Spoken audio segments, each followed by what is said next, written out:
لو انت بتتعلم برمجة دلوقتي فأكيد حد قالك كده قبل كده إنها مهارة المستقبل، إنها تفتح لك أبواب كتير وإن أي حد يقدر يتعلم. وده حقيقي، بس في حاجة مهمة جدا محدش بيقولها. الحقيقة إن تعلم البرمجة مش زي ما الناس بتتصور. من بره البرمجة شكلها دايما واضح، بتتفرج على فيديو، تفهم كود، تكتب كود، وكل حاجة بتمشي. لكن أول ما تبدأ بنفسك تكتشف إن في حاجات كتير محدش حكى عنها.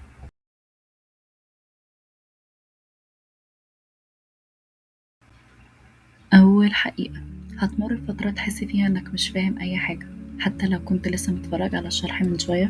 حتى لو المفروض إنك فهمت، تفتح الكود لوحدك وتقف، مش عارف تبدأ منين، مش عارف تفكر ازاي، ومش فاهم ليه كل حاجة بايظة فجأة.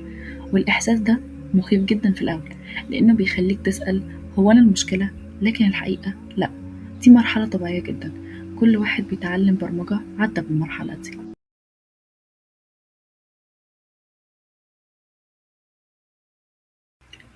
تاني حقيقة، المشكلة مش في الكود، المشكلة في التفكير. كتير بيعتقد إن الصعوبة في السنتكس أو اللغة أو الحفظ، لكن الحقيقة أصعب حاجة في البرمجة إنك تتعلم تفكر إزاي تقسم المشكلة، إزاي تبدأ صح، إزاي تغلط وتصلح. وده مش بيجي بسرعة، وده السبب إن ناس كتير بتحس إنها مش شاطرة، مع إنهم بس لسه بيتعلموا يفكروا بطريقة جديدة.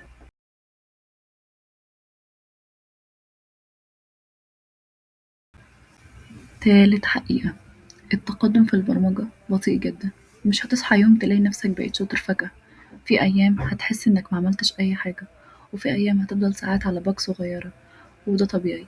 بس المشكلة إننا متعودين نشوف النتايج بسرعة، فلما ده ما يحصلش بنفتكر إننا واقفين مع إننا بنتقدم فعلا.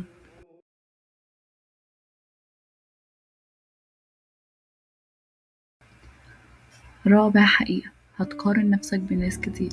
هتشوف حد أصغر منك وعامل مشاريع أحسن، هتشوف حد بيحل أسرع منك وهتحس إنك متأخر. لكن الحقيقة إنك مش شايف غير النتيجة، مش شايف الرحلة. والمقارنة هتخليك تنسى إنك بدأت أصلا.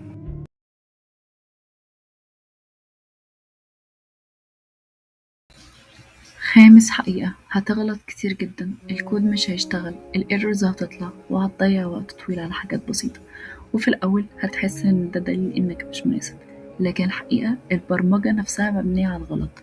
كل بج هو خطوة لقدام، وكل مرة تصلح فيها انت بتتعلم.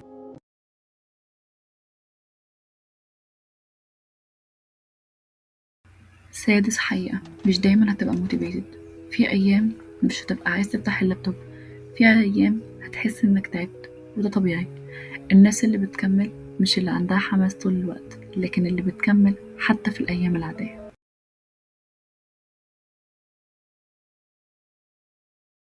في لحظات هتحس إن البرمجة مش ليك، هتشك في نفسك وهتسأل أنا فعلا أقدر أكمل.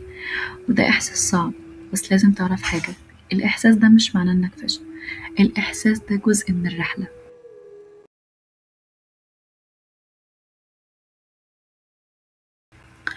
طيب لو ده كله حقيقي، نكمل إزاي؟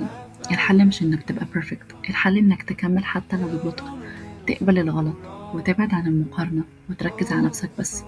الثقة في البرمجة مش بتيجي قبل ما تبدأ، الثقة بتتبني وانت بتكمل. الحقيقة اللي محدش بيقولها إن تعلم البرمجة مش سهل، بس كمان مش مستحيل. وإن الشعور إنك تايه مش معناه إنك ضايع. لو انت لسه بتحاول فانت لسه في الطريق، ودي أهم حاجة. لو الفيديو ده وصلك اكتب لي في الكومنت ايه أكتر حاجة محدش قالها لك عن تعلم البرمجة. وده كان فيديو جديد من سلسلة كود كونفيدنس، وأشوفكم في الفيديو الجاي.